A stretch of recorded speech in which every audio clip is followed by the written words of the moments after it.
Hello. How you doing? Yeah, have a good trip? Yeah, how you doing? Yeah. Testing 1, 2, 3. I belched in a while ago. She didn't appreciate it. Just remember when you go to the market. That's what she was telling me about that. Yeah.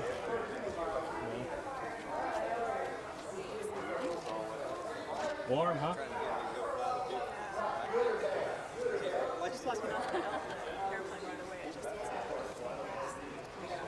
And the airway thing, the skyway or whatever they call it, jetway, some kind of way. It's considerably more clear than it was, but it's really hazy, really ugly today. It was really bad. Come through some rain. Coming from that way.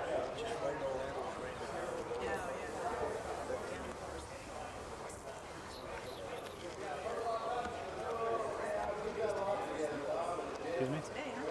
Today? Yeah. It's not my choice. It's mine, I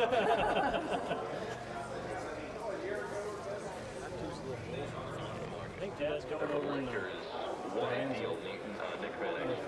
or if you want to go look around and see where all the water is.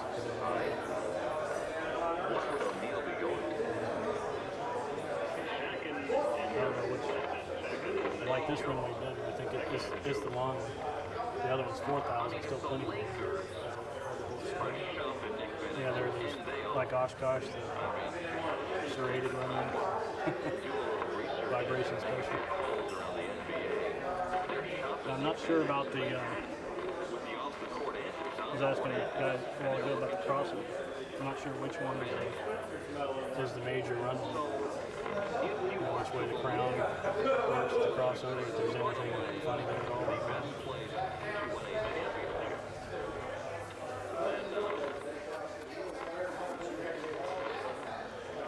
Hi. Don't let me start you. Or reach comparison.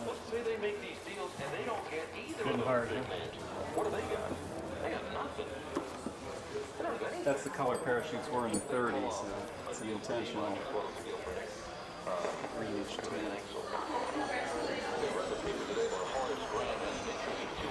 Well, it's common to think that there'd be other teams that would have an interest in Horace Grant.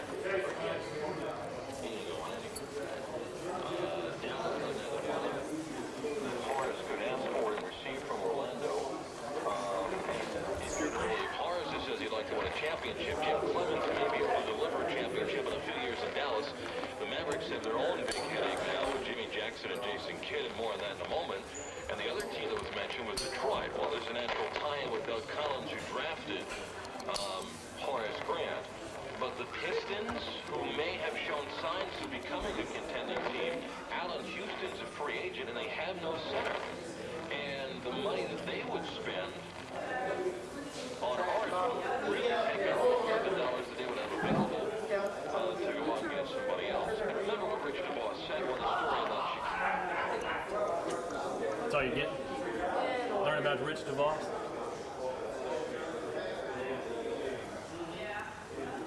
What do you think? It'll work.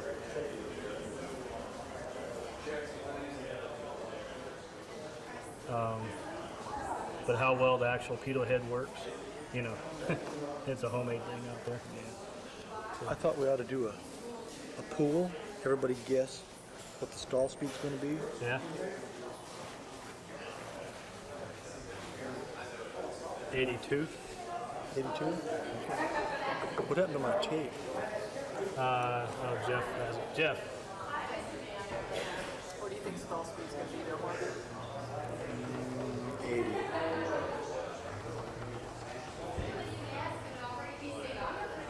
Tape. What do you think the stall speed's going to be? 88. 88? Okay. And I'll tell you whether that's knots or miles an hour after you think.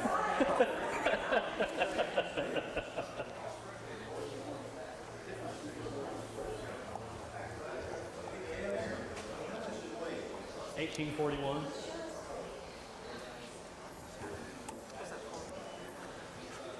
Does it go up? Wow. That's really freaky. What's the airspeed? That's just to give me some idea of where I want to be What's the airspeed? Make sure above. it's steady. Like if something goes wrong, I don't want to go slower than that.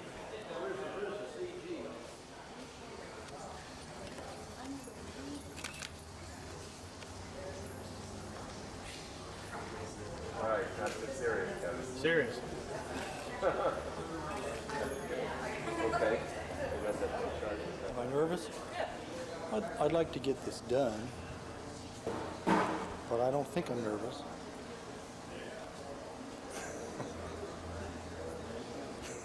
How do you think it's going to fly compared to what your plane does? I think it's going to be a real hot rod. It's about 300 pounds lighter than my airplane. Same engine and propeller. It's really going to scoot, I think. You've been working on this in your head? No, I've been kind of busy, so we'll just get in and go. It's a GB, so it should work out. Yeah, if I jump out of the cage, yeah. Let's simulator between the years. Well, I've been through all that. When you approach something like this that you've not done before, is it art or is it science? The science needs to be all done at this point, and it's art from here on out. There's just a couple of things. We have to determine what speed it stalls at. That's kind of critical. And other than that, it's all aerodynamics, which is mostly art. Once you get used to it, are you going to play around with it? I'm just going to let the airplane do what it's comfortable doing, and I have no idea what that's going to be yet. Yeah, he's waiting on that truck to show up. Can you man the radio for me? Jet food.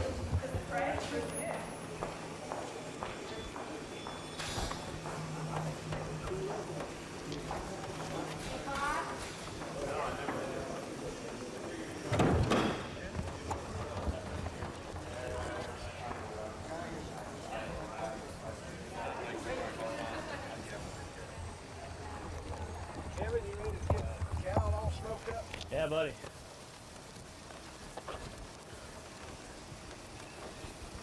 All right.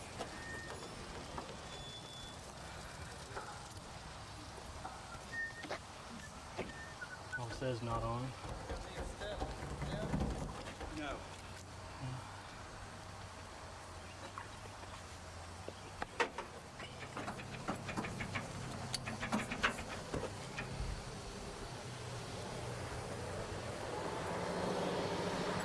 Think so.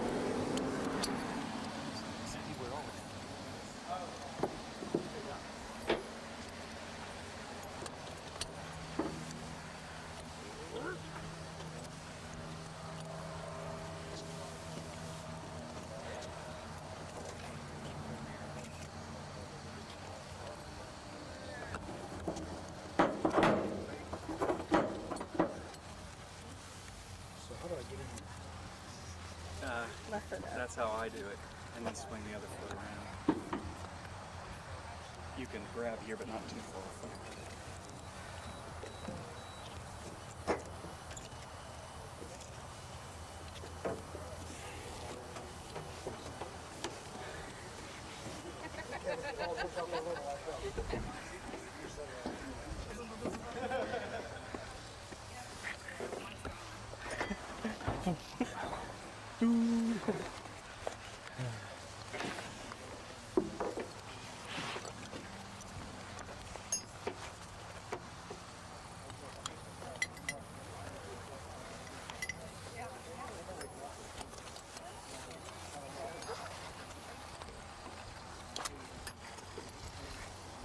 It looks a little cramped in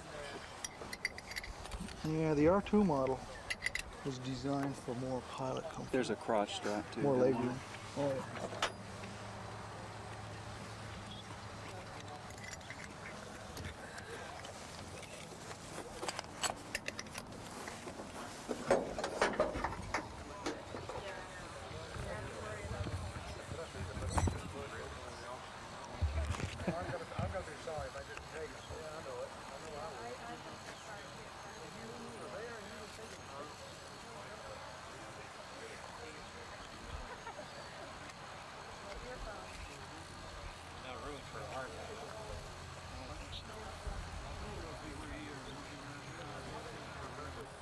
We're gonna camera up and pick up truck and all out by the runway. Okay. That way we'll be So out there which one already. which one we're gonna go on? Do we know? I don't know. Do we know what? Kevin, you won't forget to retract the little step there. will you? Is this gonna run today? No, it hasn't. Down, this man. Not 3 or 4 days. I just pulled it through. Hasn't been run.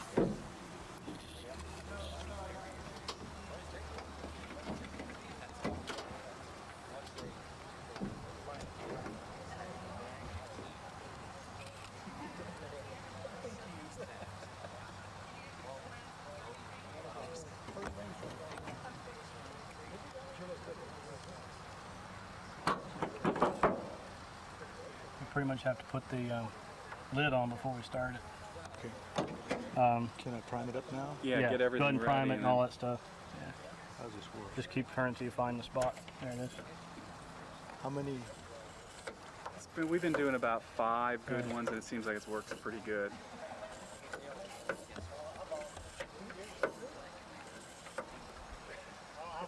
That needs to be pushed in a little bit more.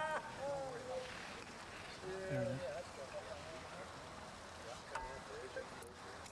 Fuel Fuel on, on, push. that's fine. This is the only fuel valve? Yeah, that turns off all the fuel. Sorry. I'll just get That's good then. Boost pump, just rotate it for on.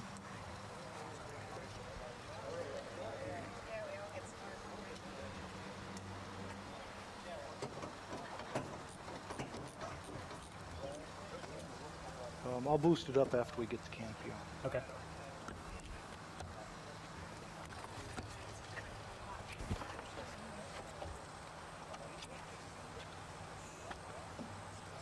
Once these are forward, over the top. Spring goes over the top. Yeah.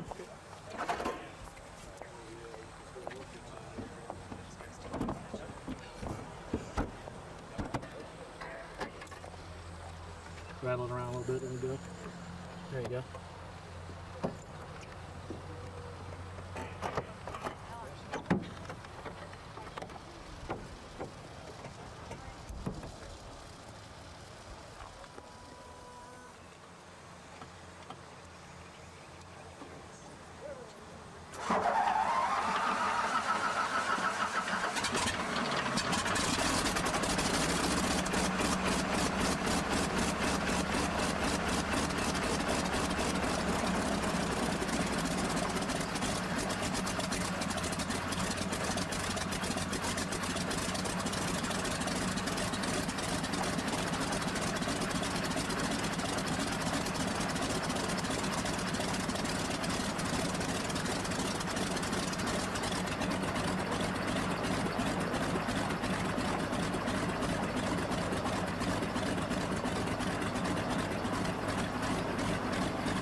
I can just barely hear you.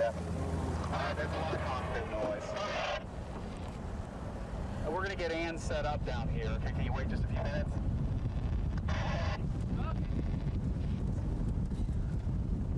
God, that thing is awesome. That thing is awesome. Kevin, I've never seen this look on your face before. How you doing, Kevin? Oh, Delmar's sitting in there sweating. Oh, you think Delmar's sitting in there sweating? You could probably, he'll grow a couple of crops of orchids in there while he's...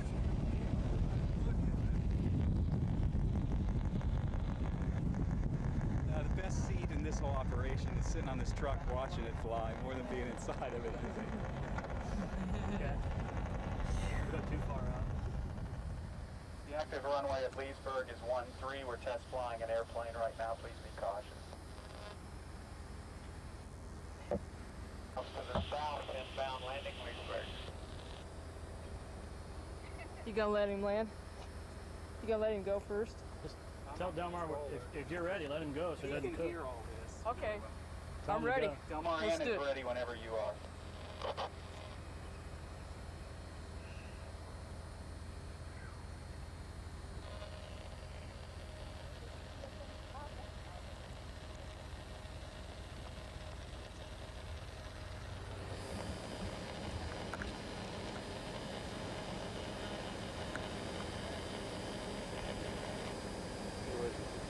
I don't know if he heard you. Delmar Ann is ready whenever you are.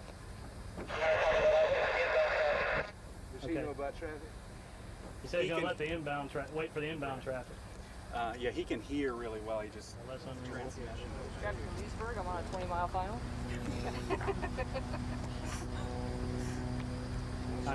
I'm still traffic at Leesburg. I'll be traffic at Leesburg traffic, on X-ray turning final, 136. Like, you know, there hasn't been there about an hour ago a citation lands. Yeah. I've been up here working all week. The most operations I ever saw up here from 11 a.m. to 6 or 7 at night is 10.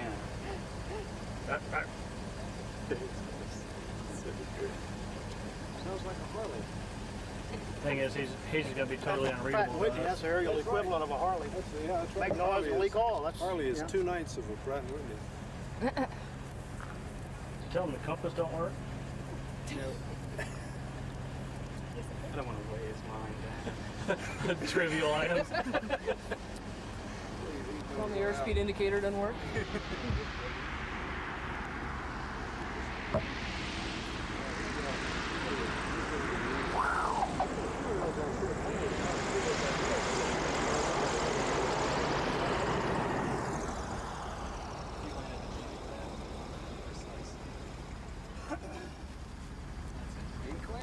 Isaac. Here he comes.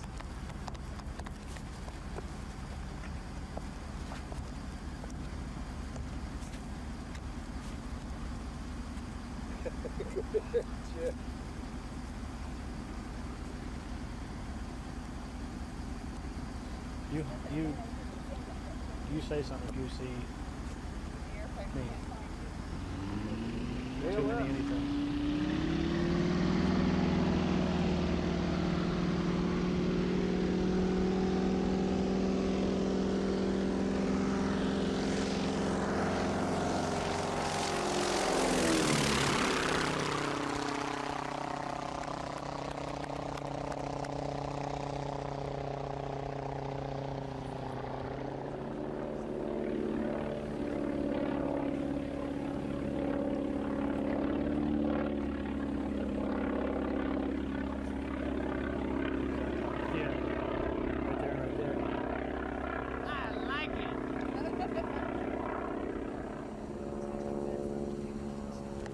He said 80, I said 82, Jeff said 88.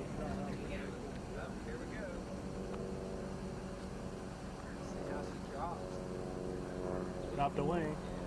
Traffic now, 77, 7 o'clock, left downwind, 130.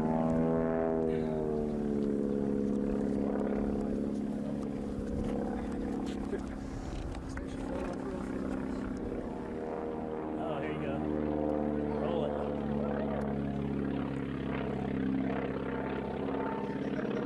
Some wires. Yeah.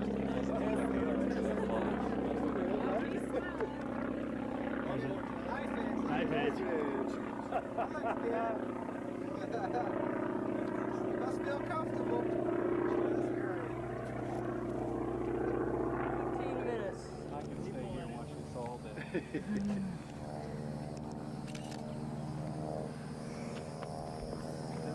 you take bets when he lands? It's definitely lower this time.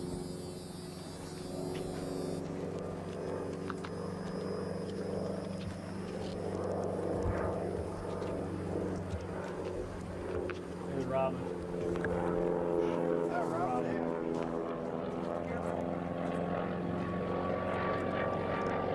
Got a wire.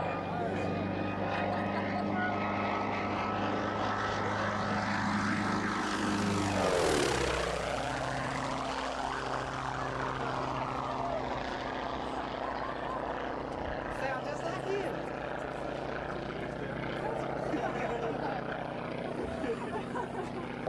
I was wondering if we could go 15 minutes without a test. What do you think, Kevin? It's pretty neat. I think he likes it. He'll be back tomorrow. Starting to look like it's having a flame. See how it does on the roll. I think he's going to fuel it back up again next.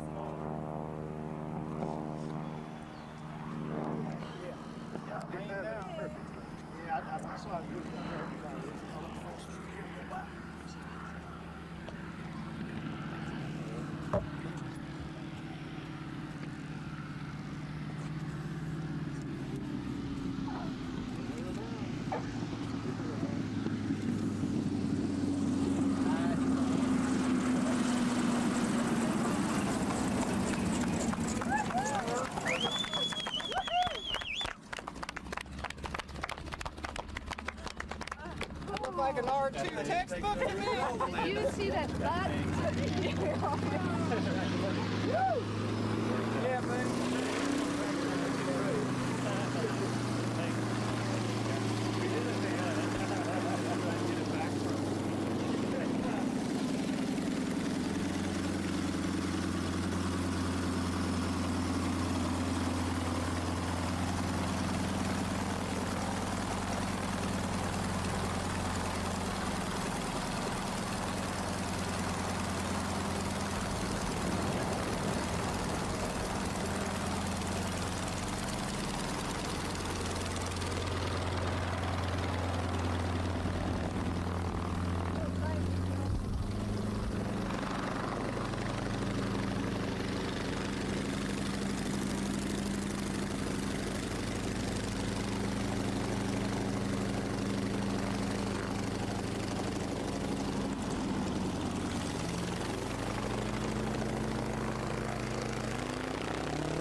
I think he likes it. Keep going. Keep it on. I think he likes it.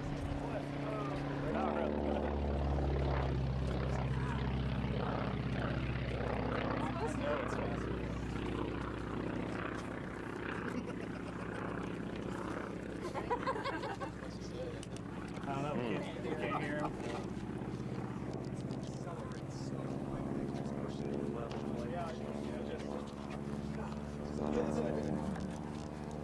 Kevin, what did he just say? He just like pointed to the radio and then smiled real big and took off. Classic. If it does again, stop. Let's look at those spots. Yeah. What songs did you see? I want, no, I want Oh, to check say for the we pipes did. and all that stuff. Yeah, let's just. I didn't get to look at anything. Back of the main just a little bit.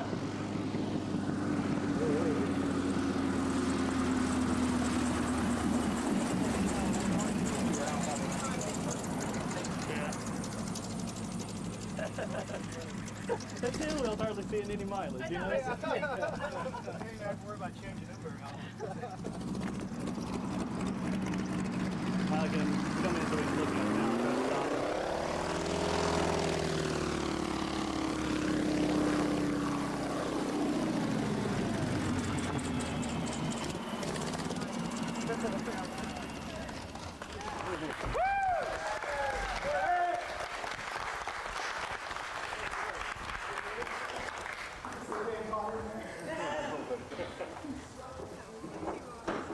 Did I leave that out? No, I just pulled it out.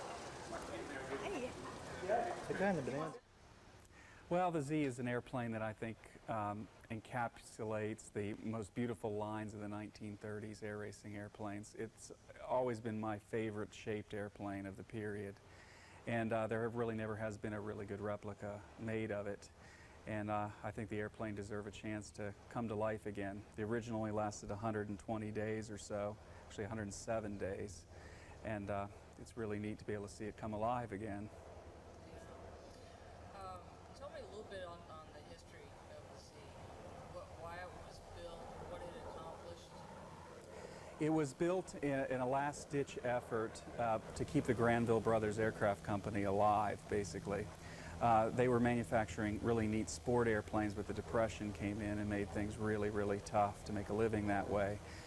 It became apparent that the prizes in the national air races were so significant that it might be worth building an airplane just to attempt to win the Thompson Trophy from the national air races that were held in Labor Day weekend every year.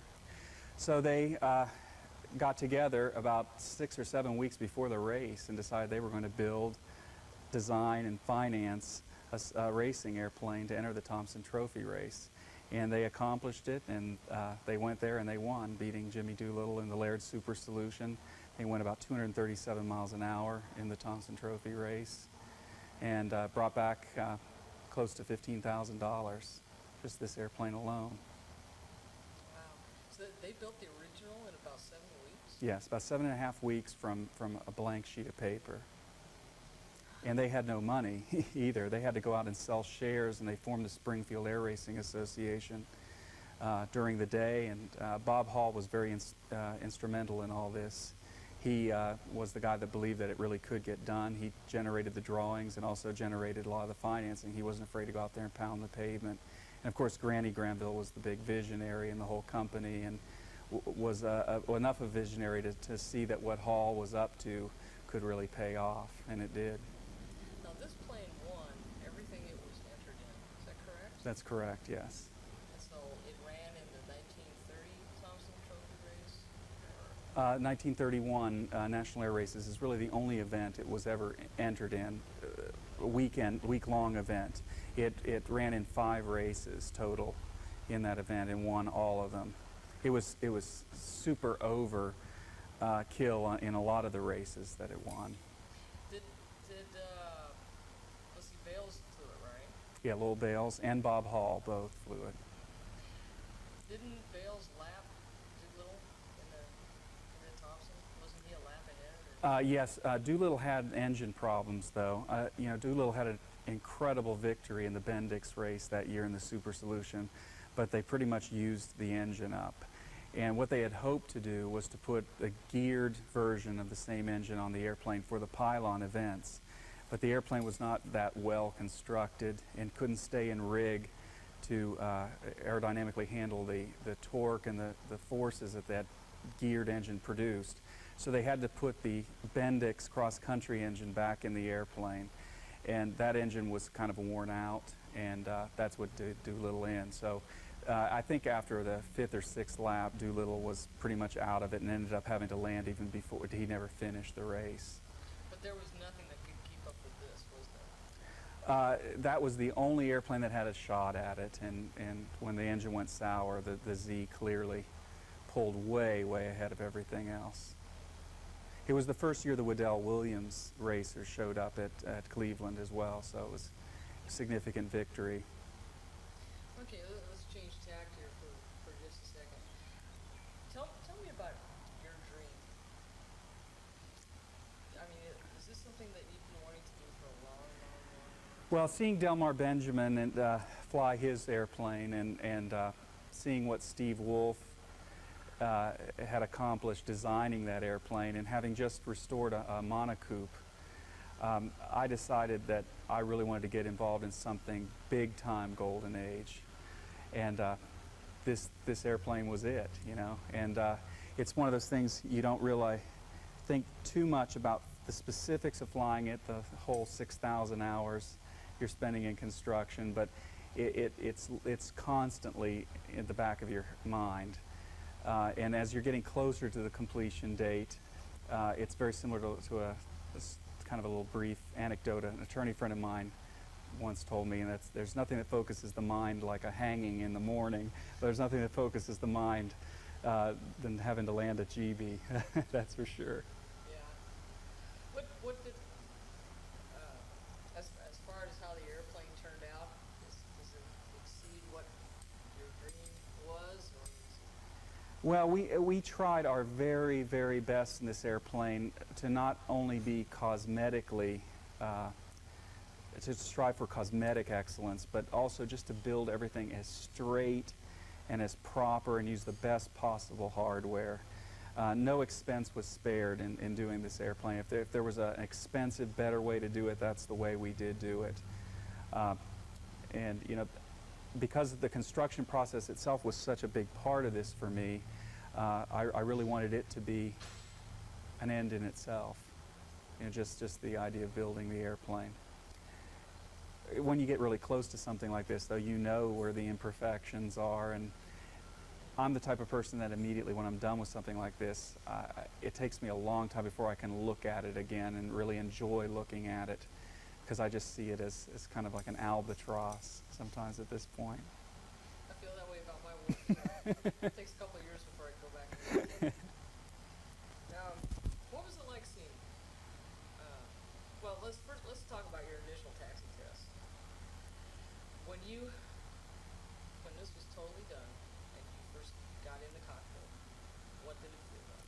Well, we finished the canopy so last minute on this airplane before it was displayed at Sun and Fun in Lakeland. So I never had the opportunity to sit in it with the canopy on until it was already a running taxiing airplane. And the canopy is ultra small in this airplane, and it's not for claustrophobic people. In fact, you can feel the heat from your own face radiating back at you. The canopy is that tight. And I was worried about that because I do tend to be somewhat of a claustrophobic person. However, once the engine started and once the airplane started to move, and it was so unlike anything else I've ever taxied, it's a lot heavier than most airplanes this size and has a lot more momentum associated with it, and of course the engine produces a lot more thrust as well, so the forces are just a lot bigger on it. I never even thought about that canopy again. It's kind of like sitting in a time machine.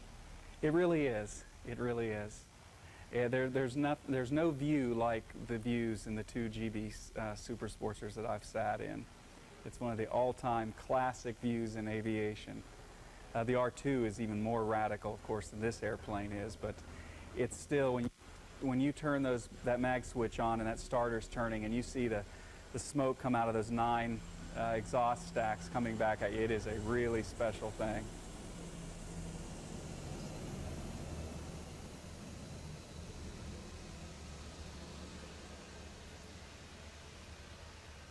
Now that you've taxied it and you've gotten a feel for the aircraft, how would you rate the pilots in the 30s that flew something like this? Well, they didn't do too much taxiing back then. You know, these airplanes had tail skids and very poor brakes, and they basically pointed them into the wind when they took off and landed on a big field, pulled the stick back and kind of waited for them to come to a stop. That's the technique they used. You know, nowadays we have to actually taxi on narrow taxiways and operate on general aviation airports. I think that the way they flew these airplanes, that I'd be scared to death to fly it that way. I mean, those people really had courage. They really did. You know, this airplane, when it got to Cleveland, we got a copy of Bob Hall's logbook. This airplane at most had 6 hours total time on it when it entered the Thompson Trophy race. How proficient can anybody be? And you know, this is a radical aircraft. There was nothing like this prior to it. What was it like watching the first flight? Listening to the first flight was probably as exciting as watching it for me. But to all of a sudden see something that's no longer a project but is an airplane, and that no longer can be thought of as a collection of pieces or a static display or something you truck to a fly-in, it came to life. And it came to life in a way that was so much bigger than life than I could ever imagine. You study pictures over and over and over again for the years we've been building this project, and you get embedded into your mind the shape of the airplane in various attitudes, and then to actually see it in full living life color and hear it, it's just really a special thing. Exceeded your expectations? Oh, absolutely. To see it fly one time exceeded my expectations. And return safely. Right. What's the future going to hold for the Z? We're working that out right now. It's still a big question mark. There's some little problems we have to fix on the airplane, some teething problems, and after we get those worked out, there's a possibility that Delmar may end up flying this airplane in air shows. He may purchase it. I may elect to fly it. I may not. It may end up in a museum. We really don't know at this stage. Anything else you'd like to tell me? Any good stories during the building process? It's kind of an open soapbox question here. Well, many of the things that we worried about and sweated about the most prior to actually doing them turned out to be a lot easier than we had thought, and some of the easier things we thought turned out to be a little more difficult. But I have to really praise my partner in this, Eicher-Kimball. Not only is he a person that drew this airplane up from very sketchy details, and I think it is extraordinarily accurate. This is probably the most accurate air racing replica that's ever been done. But I also have to praise him in his ability to organize a shop and ability to organize the construction of a project like this. We wasted very, very little time, and that's why we were able to build this airplane, two of us, in less than 3 years from scratch, working part-time. And, we stayed friends through it all, which I think is pretty neat. There we go.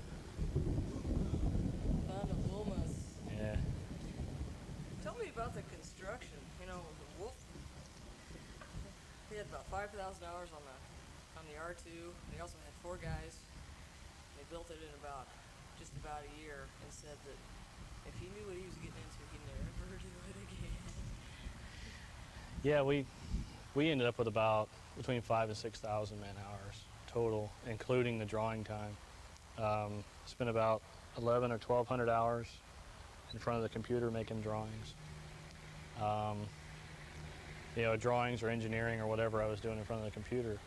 But that time really paid off in the shop, because I could spend in 15 minutes time at the machine and try 3 different ways of doing something, put 2 parts together, and then figure out, oh, I like this one. And then we just carry that one out on paper and build it. So we didn't do a lot of learning at the airplane. We tried to do all that ahead of time, and then by the time the weekend came along, or that evening, we had a list of 2 weekends worth of stuff that we could possibly do. And we go as far as we can till we hit a brick wall, and then pick up another one to start on it. But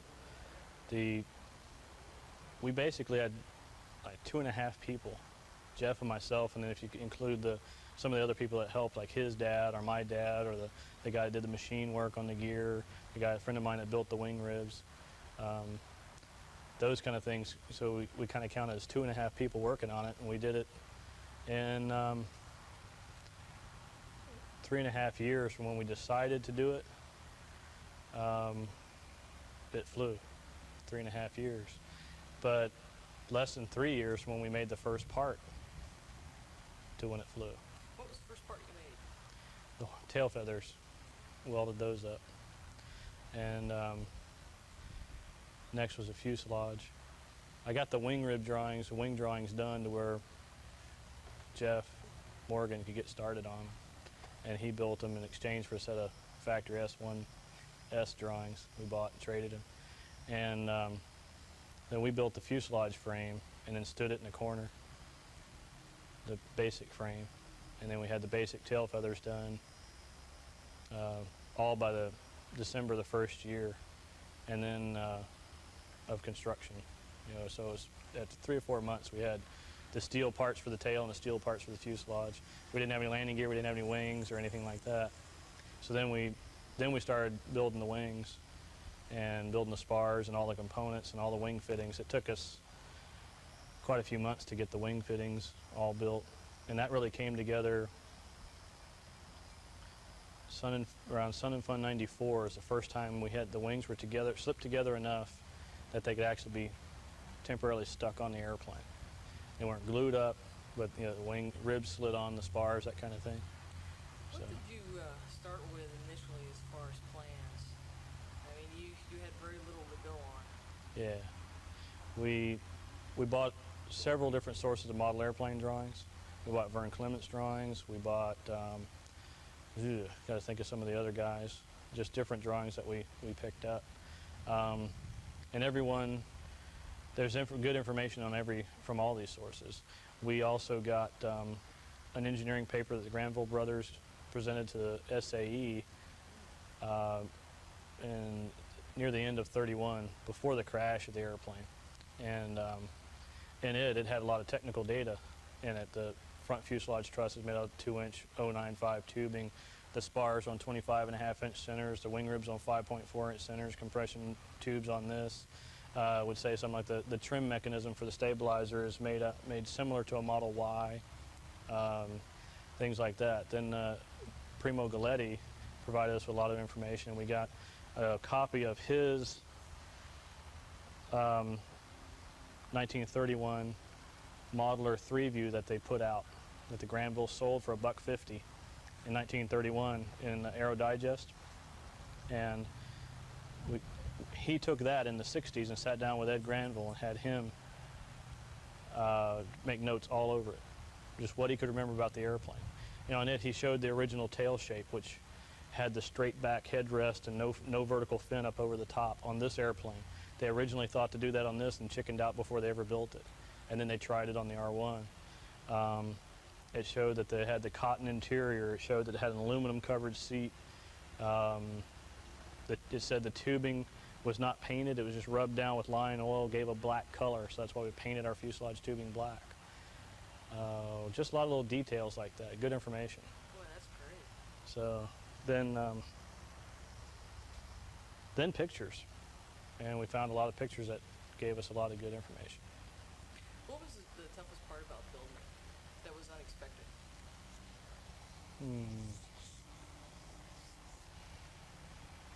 Toughest part is staying at it. The perseverance, you know, just keep pushing and pushing and pushing, and losing all the brownie points for not being home and all that kind of stuff. Because, you know, for a lot of people, and like Jeff, it was a hobby. So he would be at work, leave work, or go to work after working on the airplane. And so this was something totally different. Well, I work on airplanes for a living, so I'd work on airplanes till 5, and then work on airplanes till midnight for fun, and then being up all night welding parts and things like that. So just staying at it, keeping the energy up and enthusiasm. We found that if we decided to take a week off and just do away with it, it turned into 2 months, just like that. So we had to try to just keep knocking a little piece at a time. But the airplane itself, there wasn't a lot of it that's really difficult. There's a lot of things we had to learn. There's a lot of things that we knew how to do that we just had to apply to build in this particular airplane. What about the cowl, though? I mean, that's I know the cowl on the R2 was a pretty tough thing, but is that all hand rolled out on English wheel, or how'd you do that? The cowling was about the last thing we had to make before Sun and Fun of this year. It was by the 1st of April, the airplane was basically done, except for the engine cowling and the artwork, the sign work. I had a nose bowl about half built, and it really wasn't going the way I wanted to. I was using planish and hammer, often flat stock, and planish and hammer and English wheel and things like that, shaping just the nose bowl back to here. And it really wasn't going the way I wanted to, and the time that I had was really just sucking up a lot of time. So I didn't have time to build things like the brackets, the mounting hoop, a whole bunch of other parts. So then we had Jim Youngkin volunteered to make this piece for us, the skins. And so he made that while we made this, all the mounting hoops, everything else involved on the cowling. And this is like, let's see, the cowling showed up on about the 8th or 9th of April, and the airplane was at Sun and Fun with the cowling looking just like this on the 14th. So, you know, we really worked on getting that finished up in a hurry. But kind of changing horses here a little bit. Was this also? I know this was Jeff's dream. Like to see and wanted to see it go. What about you? What is it about this airplane that makes it worth such a long amount of man hours to build it? I think it's just one of the neatest airplanes of all time. I mean, I can remember just seeing it and just wanting to, just the awe of what it is. Really, what got me going is I wanted to. Please start again on that. So I'll do that. I don't remember. Oh, why? Just an awesome airplane. I've always liked it. We really kind of backdoored into it. We didn't plan on building the Z. We were going to build maybe what we would have built if we were alive in the 30s, and then the Z project came available, and it turned out to be junk, and we didn't use it, and we started over. We were already stuck on the airplane at that point. So then we just decided to attack it as best we could and as accurate as we could, and I just wanted to prove that I could do it, and I think we did. So it seems to work. What was your reaction to the first flight? Before or after? Both. I was nervous, really nervous, until the power came up and the tail came up. And once it was there, then I knew everything was okay. Just at that point, it finally seemed everything was okay. And then seeing it fly around was just, hard to describe. It's really nice. And then once he landed it and that seemed to work, then, like I said before, I can finally check off that last little box on the list of things you have to do to make an airplane, and it seemed to work. So that's about it. Let's talk a little bit, last question, about the history of this airplane and what happened to it in 1931. There's a lot of different stories, and through your research, what were you able to determine? And the failure? Yeah. The airplane was being flown beyond its design limits of speed. I don't know how many G's he probably pulled on it, but he was, he's diving in and watching the tape of it. It pitches down and then comes back through horizontal, and I don't know how many G's he could have put on it right there. There's several things that could have happened to the airplane. Tough, huh? Well, just tell me what they were trying for it at that time, and then what happened, and what you think caused it. They were trying to set the world land plane speed record, and they needed to do 300 and change miles an hour or something like that well, around 300 to make it work. The airplane had seen 267 and change in the speed runs in Cleveland in September, but that wasn't enough to get it. So they put the 1340 on it, up the horsepower, another 200 horsepower over what they had, more weight in the airplane, and it was the day in Detroit in December was not the best day possible. It was pretty rough, a lot of wind blowing and everything else. So he could have, in the speed run, he could have easily just hit some turbulence, and then that caused it. One newspaper account has the pitot head landing at a guy's feet at the start end of the course, long before the airplane broke downstream. So it could have been flutter. Maybe the tip fluttered. Maybe just pulled too hard. Maybe, I don't know.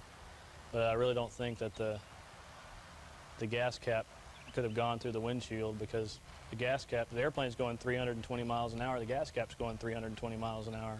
And it would have to slow down to about 150 miles an hour to have enough differential force to go through the windshield. So I don't think it did it.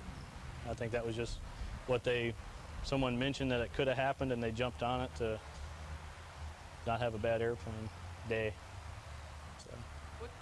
What speeds did he reach? He got over 300, right? He was over 300, but I guess on the first day, the couple passes, it was close to 314 average, but there just weren't enough passes before the timing equipment failed. He needed 4 passes, and I think they got 2 or 3 off before the equipment failed. So had he even made the record at 300, then the 297 in 1932 with the R1 wouldn't have been good enough. So they would have had to push harder with it to make it work. Well, you've had time to think about the comparison between this plane and the R2. What do you think? I thought this airplane would be about equally spaced in performance and flying characteristics between the E model that I flew earlier and the R model, but it's very close. Its DNA is related much closer to the Model E than the R model. It's definitely a different feel. The engineering that went into the airplane was more towards the E model type, the Granville's early stuff, and then when Pete Miller came on board and went towards the R models, there's definitely, I sense a feeling in the airplane that's just down a different channel, a new wave. It looks more like an R model, but you say it flies more like an E model. Can you describe Yes. what the difference is? The stick forces, this airplane has a much farther forward CG, so it's rock solid in the air. It's not divergent or anything like the R model.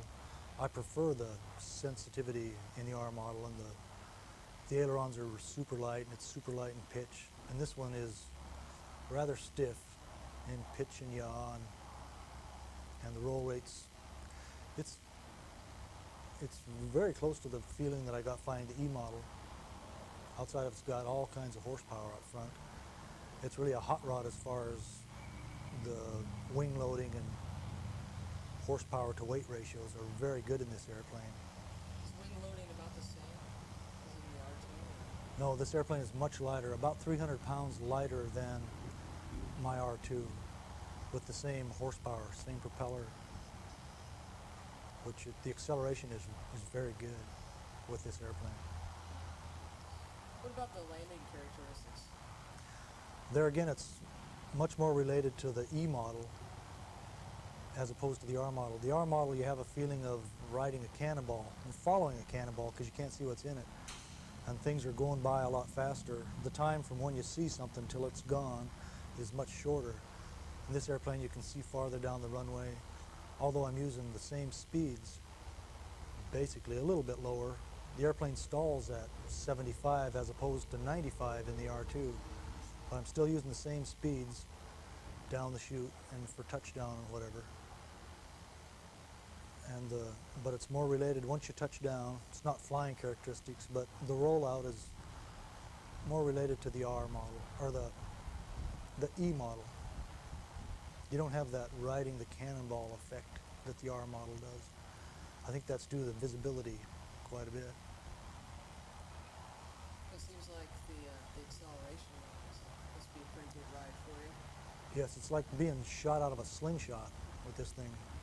All the horsepower, and it's a light, small airframe. It's good adrenaline on takeoff. Very good. And the climb out, it's superb. What did it feel like sitting in there? Can you describe the personality of the airplane and the difference between this and, you said the R2's a happy little airplane, or what's this? The R2 has a happy feel in the ailerons and whatever, and you want to roll it. As I test flew the R1 and I rolled it right away. On this airplane, it doesn't have that. It's like a business, like we're going out there to go fast. Start over again because you said R1. Oh. What was your question? The question is the personalities between the two aircraft. The personality difference is, that's one of the big differences. The R2, where it has a happy feel about it, sensitive in the ailerons and pitch, it wants to roll. On the test flight on the R2, I rolled it right away. And this airplane, it wasn't like that happy feeling. It's a more a business-like approach, like we're going out there to go fast. It doesn't have the sensitivity. It's more of a rock-solid airplane, where the GBs are kind of divergent, twitchy. The GBR2. What did it feel like rolling it in inverted flight? Any interesting characteristics or knife edge? The knife edge qualities are just as good as the R2. With the power to weight ratio, it just goes on forever. Indicating over 200 miles an hour, you can just go on forever. Similar to the R2. The roll rate, pitch, everything is just, it's stiff. 50% more pressures, which makes 50% more work. You work up a sweat, and it's just not as fun. It's not a, it wasn't designed to be an aerobatic airplane, and that's really evident in this one, where the R2, it's really a happy sort of a character. Okay. Anything else you'd like to tell me about this? On a scale of 1 to 10, where would you rate it? Well, that's tough to do because every airplane has its own personality, and this airplane is a 10, and the R2 is a 10, and the E model was a 10. Even the tiny little E model, it had a really exhilarating climb out. It was only 145 horsepower, but you get off the ground and it's going slow, but it just climbs like a lovesick angel.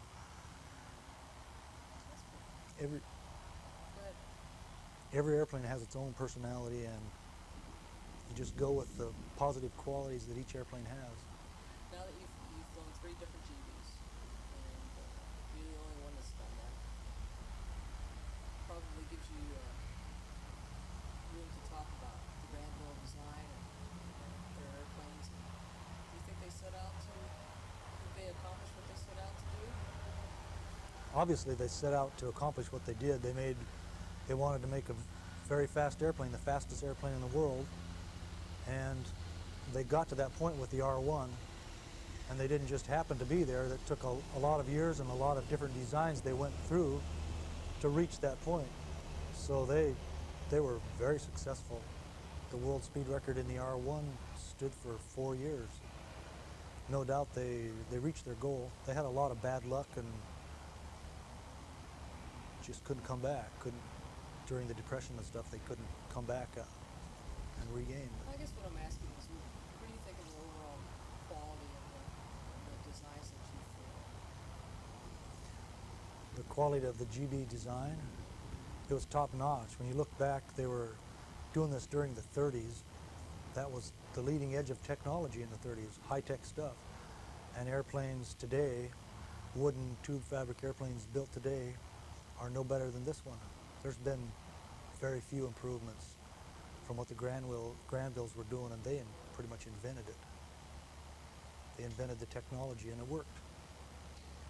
So their reputation, you think, is unearned for dangerous aircraft? You've flown 3 of them now. Well, I've been around GBs for a while, and the stories, and it's your armchair pilots create the stories. The stuff that I've heard has virtually no reality to what I get in the airplanes and fly them, and they're all cool airplanes. They're fun to fly. And any airplane could kill me. I'd rather be killed by this airplane than a Cessna 150, but I know that they all can kill me. Just because I screw up, bust the airplane or something, it's not the airplane's fault. These were good airplanes. I think I've proved that the GBs, I've got over 700 hours, 10 times what all the GBs had on the R2, and I had virtually no problems. So I think I'm qualified to make the statement that it was the pilots flying the airplanes weren't up to the task. It wasn't the airplanes. It was all, pilots tend not to take responsibility for their errors, so that it's easy to blame it on the airplane or blame it on the designer. In the Granville's case, it's all bogus. The airplanes were excellent little airplanes. The pilots crashed them.